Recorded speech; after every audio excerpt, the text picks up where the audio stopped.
Mesdames, Messieurs, bonsoir. Dans l'actualité de ce 19h30, deuxième session du Conseil départemental de concertation et de coordination du Mono au titre de l'année 2025. La rencontre se tient à quelques semaines de la tenue des élections générales de 2026 au Bénin. Au menu, l'appropriation par les élus communaux du département de leur rôle et responsabilités pendant la période. Compte rendu à suivre dans un instant.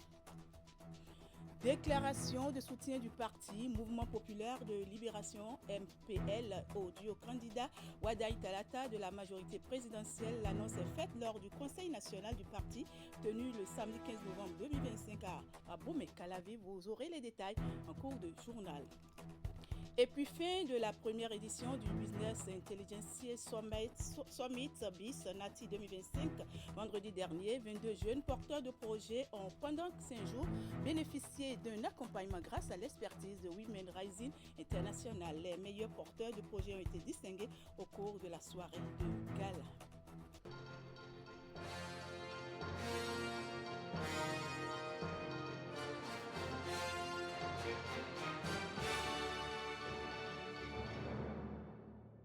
À nouveau, bonsoir et merci de nous rejoindre sur Canal 3 Bénin. Je l'annonçais en titre, à quelques semaines de la tenue des élections générales annoncées en 2026 au Bénin, les élus communaux du département du Mono s'approprient leur rôle et responsabilités au cours de cette période. Le sujet a été au centre des discussions lors de la deuxième session du Conseil départemental de concertation et de coordination au titre de l'année 2025. L'agenda de cette session prévoyait aussi les rôles et responsabilités du Conseil économique et social au niveau départemental à travers les réformes engagées. Voici le compte rendu avec Narcisse Alossé et Florent Dou. Expliquer ce qui est déjà fait. Devant les membres du Conseil départemental de concertation et de coordination du Mono, Charles Gagnon planche sur les rôles et responsabilités du Conseil économique et social au niveau départemental, et ceci à travers les dernières réformes qui ont donné vie à des structures à cette échelle. Ces structures, dirigées par des coordonnateurs départementaux, organisent des causeries communales pour rapprocher l'institution des citoyens et des forums départementaux, espaces de dialogue entre les acteurs locaux, les élus et les experts du CES. Des activités qui, en croire l'orateur, permettent de recueillir les préoccupations des populations, d'en débattre et d'en faire des propositions concrètes à l'échelle nationale. C'est ainsi que le CES contribue à la gouvernance locale, à la promotion de la cohésion sociale et à l'appropriation citoyenne des politiques publiques. Le CES reste surtout un cadre de dialogue permanent entre l'État et la société, une voie de la raison et du consensus au service du développement durable et inclusif du Bénin, conclut Charles Gagnon. Les responsables du CDCC ont enfin échangé autour des rôles et responsabilités des acteurs communaux au cours de la période électorale de l'année 2026. Vous savez que c'est un peu difficile quand on est politique et en même temps être responsable de la police administrative, lorsqu'on n'a pas un peu de hauteur, un peu de discernement, tout de suite on peut confondre son rôle d'administration, son rôle de commandant de territoire avec son rôle partisan. Et séance tenante, il a été rappelé aux élus communaux les dispositions législatives et réglementaires qui encadrent la gestion de toute période électorale et surtout en matière de sécurité. Le défi ici, c'est de préserver le label démocratique connu au département du Mono. Le parti Mouvement populaire de libération MPL déclare son soutien à Wadaï Talata, le duo candidat de la majorité présidentielle. C'était à l'occasion du Conseil national du parti tenu le samedi 15 novembre dernier à Abomey-Calavi. L'objectif est de définir une offre politique centrée sur la fédération des forces vives de la nation. Plusieurs résolutions sont également issues de cette rencontre qui a connu la participation des membres du parti venus des 4 coins du pays. Florence Bossa pour les détails.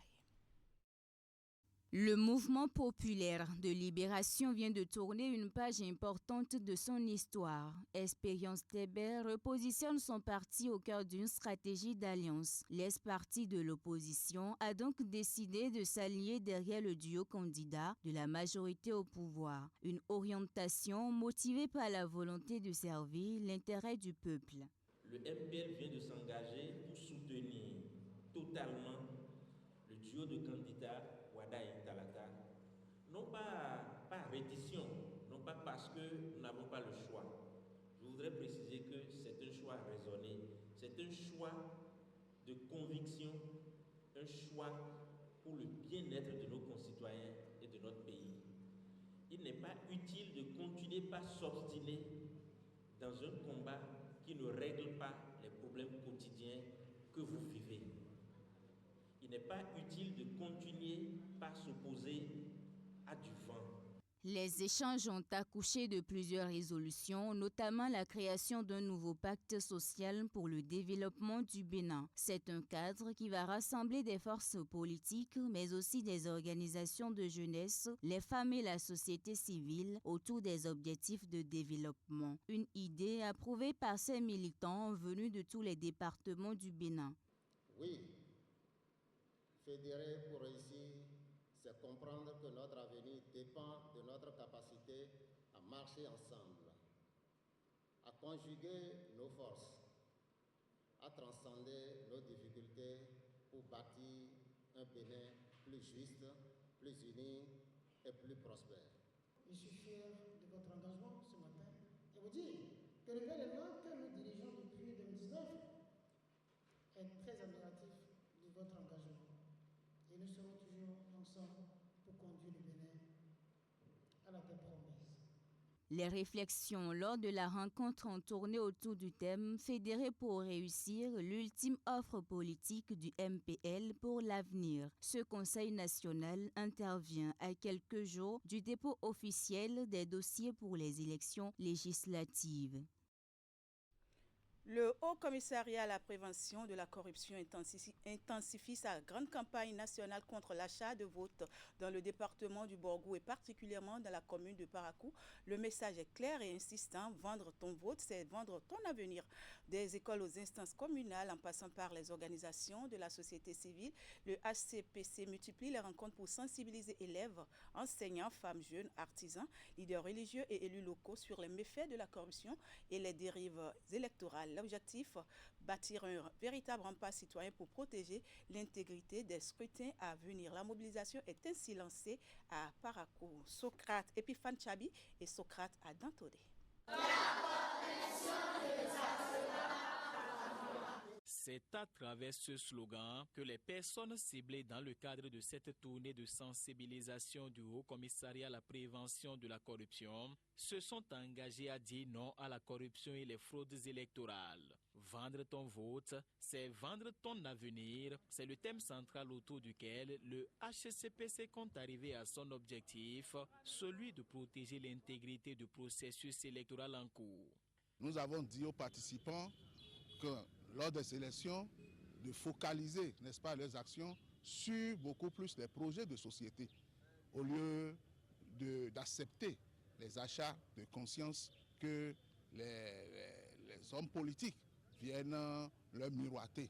Parce que c'est des projets, c'est à partir des projets de société que la base peut comprendre ce que l'élu ou le candidat pense réellement faire pour cette communauté, ce village, cette commune. Dans les écoles, mais aussi dans la salle de réunion de la mairie de Parakou, le discours est d'abord tourné vers les méfaits de la corruption en général, mais aussi sur les fraudes électorales en période électorale de façon particulière. Apprenants, enseignants, société civile, femmes jeunes, artisans, leaders religieux et élus communaux, tous ont été mobilisés pour comprendre les risques et s'engager contre les dérives électorales. Après cette sensibilisation-là, les enfants eux-mêmes, ils ont dit beaucoup de choses par rapport à la corruption, entre eux-mêmes, les tricheries, ils ont parlé aussi des valeurs morales. Je pense bien que ça va beaucoup corriger à la base, chez les enfants et chez nous aussi. En tant que chef quartier, d'abord, nous allons emboîter le pas au niveau de la base. Il faut sensibiliser parce que c'est un mal qui est en train d'arriérer la communauté. Les leaders doivent relayer, n'est-ce pas, les informations à la base, c'est-à-dire aller voir leurs mandants pour continuer, n'est-ce pas, la sensibilisation. De l'école aux instances communales en passant par la société civile, le Haut Commissariat à la prévention de la corruption veut bâtir un rempart citoyen contre l'achat de votes. À Parakou, la dynamique est lancée. Reste maintenant à l'ensemble de Borgo de suivre le mouvement pour que les élections de 2026 soient l'un des moments les plus transparents de la vie démocratique du pays.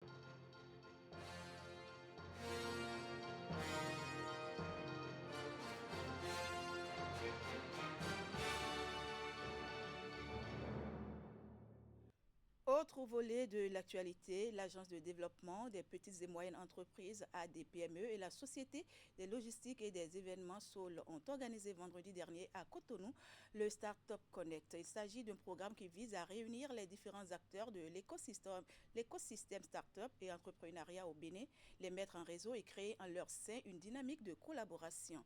Startup Connect, c'est aussi une tribune de présentation des dispositifs mis en place par le gouvernement pour accompagner les innovateurs quant à la labellisation de leurs startups. Suivez.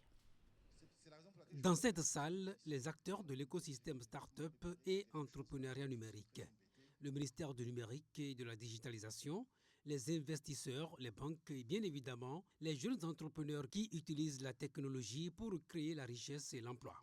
C'est d'ailleurs pour eux que le programme Startup Connect est mis en place par l'ADPME. Objectif, les écouter, apprécier leur capacité à se développer sur le marché et surtout les mettre en réseau avec d'autres acteurs de l'écosystème. Startup Connect, c'est un événement pour permettre à tous les acteurs de l'écosystème startup et entrepreneuriat numérique de se réunir. Quand on parle d'acteurs, on parle bien entendu du secteur public, des acteurs comme l'ADPME, le ministère du numérique et de la digitalisation, le ministère des petites et moyennes entreprises, mais également les universités, les écoles qui produisent les talents de cet écosystème-là. L'ambition de ce programme, de manière générale, c'est d'accompagner la transformation numérique du Bénin. Et forcément, cette transformation ne peut se faire sans le concours des entreprises. Et c'est pour ça qu'on a décidé aussi d'accompagner l'ADPME dans son rôle pour renforcer l'écosystème des startups au Bénin. À travers des pitchs, ces jeunes entrepreneurs auront non seulement l'occasion de mieux comprendre la richesse de l'entrepreneuriat numérique au Bénin, mais aussi d'en apprendre davantage au sujet des dispositifs dans le cadre national de labellisation. Dispositif mis en place par le gouvernement pour reconnaître, soutenir et valoriser le potentiel des innovateurs qui émergent avec des solutions adaptées aux réalités locales. Aujourd'hui, nous avons le label Startup qui a été mis en œuvre depuis 2023 qui permet aux startups d'avoir ce statut-là qui est reconnu par le gouvernement et ça a plusieurs avantages, des incitations, notamment dans le Code général des impôts, au niveau des exonérations des douanes aussi. Nous avons également de l'appui technique que nous leur permettons d'avoir aujourd'hui, de l'appui technique et de l'appui financier. Donc la labellisation Startup, c'est vraiment un des outils, des moyens, dispositifs qu'on a mis en place pour accompagner nos startups.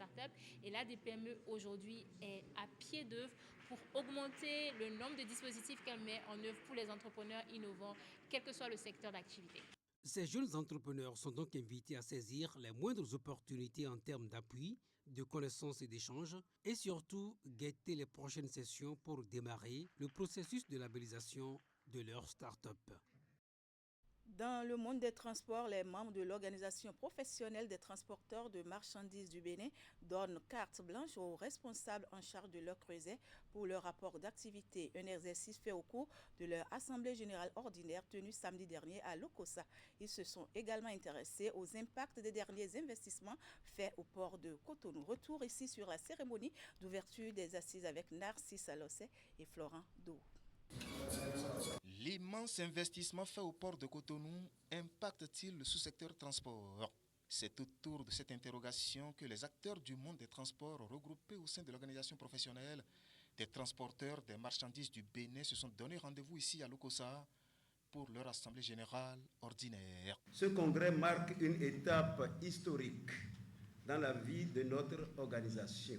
De la migration de Centra-INAB vers l'OPTMB et conformément aux textes et lois qui régissent notre secteur, ce rassemblement n'est pas seulement une formalité statutaire. Il est l'expression de notre volonté collective de bâtir une organisation forte. Une organisation forte et crédible, capable de défendre les intérêts de ses membres et de contribuer au développement du Bénin. Une ambition à laquelle l'État apporte son soutien à travers la conception d'un certain nombre de projets. Nous avons pu lancer le projet SIGEFER, le système intégré de gestion du fret, qui n'est plus même un projet, c'est opérationnel. Le gouvernement, à travers la NAT, a pu lancer aussi d'autres projets tels que le projet Security, qui aujourd'hui facilite la police républicaine et d'autres structures de l'État à maîtriser la sécurité routière. La coopération belge, qui fait partie des soutiens de l'OPTMB, prévoit bien d'autres actions à travers Enabel. Nous avons encore devant nous des chantiers d'amélioration pour le secteur du transport, et notamment un appui à la protection sociale et au dialogue social en direction des syndicats des transporteurs et des chauffeurs poids lourds, que nous avons initié il y a peu pour le premier et que nous pourrons initier à partir du début du mois de janvier pour le second. À la tête de ce creuset, la gestion des responsables a été applaudie par les membres qui ont validé le rapport d'activité tout comme le rapport financier. Notre force réside dans notre unité et notre capacité à travailler main dans la main. Nous devons donc nous engager à moderniser notre pratique, à renforcer la discipline professionnelle et à défendre nos droits dans le respect des lois et règlements. La survie de notre sous-secteur passe par là, conclut El Hadj Rabiou Garba. Le transport des marchandises relie surtout les producteurs au marché et les commerçants aux consommateurs. Et puis, dans la commune de Pomassé, un centre pas comme les autres vient changer le destin de dizaines de personnes livrées jusque-là à l'errance sur les grandes artères des villes du Bénin. Le gouvernement béninois enclenche une réponse ambitieuse et profondément humaine face aux vulnérabilités extrêmes. Dans ce nouveau dispositif baptisé Centre d'assurance psychiatrique et d'accompagnement des personnes en situation de mendicité, CAPAM, malades mentaux, errants et personnes en situation de mendicité retrouvent soins et accompagnement. À travers le reportage que vous allez suivre, le Bénin réinvente la prise en charge des personnes en situation de mendicité ou mentalement atteintes. Suivez plutôt. Elles sont connues pour leur habitude à squatter les grands carrefours des axes routiers à la quête de l'aumône. Désormais, au Centre d'assistance psychiatrique et d'accompagnement des personnes en situation de mendicité, CAPAM de Pomassé, les personnes atteintes de troubles psychiatriques démarrent une nouvelle vie. Ce que nous faisons, c'est de les amener à comprendre que leur état actuel n'est pas leur état définitif et qu'on peut procéder à une sorte de renaissance. Et la renaissance passe par le rasage de leurs cheveux. Et nous mettons à leur disposition un bain. Ils sont rasés, ils passent au bain. Après avoir été accueillis et mis en confiance au centre, dans la section du CAPAM dénommée « Composante mendicité », les personnes recueillies sont initiées aux activités comme le maraîchage, la couture, la coiffure ou encore la sérigraphie. Une façon d'amener ces pensionnaires vers une autonomie progressive dans cette maison de l'espoir. Il ne s'agit pas pour un patient de venir ici et de dire je prends mes médicaments, je mange et je dors. Le processus n'est pas comme ça. D'ici quelques jours, quelques semaines, ces patients vont commencer par participer à des activités occupationnelles, des activités de théâtre, de danse, des activités de musicothérapie, les activités d'art, la peinture, les activités de maraîchage. Et toutes ces activités-là sont combinées pour pouvoir apporter aux patients la guérison dont ils ont besoin. Et au terme de leur guérison, avant même la guérison, des recherches parentales sont entreprises pour voir avec leurs parents, faire des enquêtes sociales approfondies pour comprendre l'histoire et la préparation de la famille à pouvoir accepter le retour de leurs parents. Et quand c'est positif, nous les retournons dans les familles pour une réintégration. Grâce au CAPAM, le Bénin redonne une seconde chance à ceux que l'on croyait perdus pour toujours. Une manière concrète d'affirmer que la dignité humaine est bien plus qu'un simple slogan. C'est le fruit d'une stratégie nationale de prise en charge des personnes en situation de vulnérabilité. La Chambre de commerce et d'industrie du Bénin, CCI Bénin, a procédé jeudi dernier à Cotonou en partenariat avec les cabinets FondLab et Sud Capital au lancement officiel d'une plateforme innovante baptisée Repreneuriat Bénin. À travers cet acte, l'institution financière fêtière du secteur privé s'engage dans la réduction du taux de mortalité des entreprises. L'objectif est d'offrir aux entrepreneurs béninois un espace numérique de facilitation et d'accompagnement des cessions et transmissions de leurs entreprises. L'événement s'est déroulé en présence de plusieurs opérateurs économiques et d'une forte représentation de la couche estudiantine, Hugues Vignibé et Henri Ganti. Et pourtant, dans les 35 000 actifs, il y en a malheureusement qui meurent. Face à cette hémorragie persistante, la Chambre de commerce et d'industrie du Bénin, sur instruction du pouvoir exécutif, déploie son filet protecteur. La plateforme Repreneuriat Bénin est une initiative offrant aux chefs d'entreprise une solution complète qui intègre de l'information spécialisée, des services de mise en relation et une expertise éprouvée. Au Bénin, il est courant de constater que un entrepreneur à succès, un entrepreneur visionnaire, n'arrive pas toujours à transmettre ce qu'il a bâti au fil de nombreuses années et de dur labeur. Et c'est cela que la Chambre de commerce essaye de régler. Pour la première fois, un dispositif structuré permettra d'aider des dirigeants dans la cession, d'accompagner les repreneurs et de sécuriser les emplois. Prenant la parole, le secrétaire général de la CCI Bénin approuve l'assistance d'exemples éloquents d'entreprises ayant échoué à survivre ou réussi leur transmission. C'est que lorsque j'étais élève dans la zone là, on allait manger à midi, entre midi et 2, de l'haricot. Et la dame qui vendait l'haricot, 40 ans plus tard, elle est toujours là. D'autres témoignages d'entrepreneurs faits dans le cadre d'un panel viendront enrichir cette cérémonie de lancement. FondLab et Sud Capital sont les partenaires principaux de la CCI Bénin dans le cadre de la mise en œuvre du programme Repreneuriat Bénin.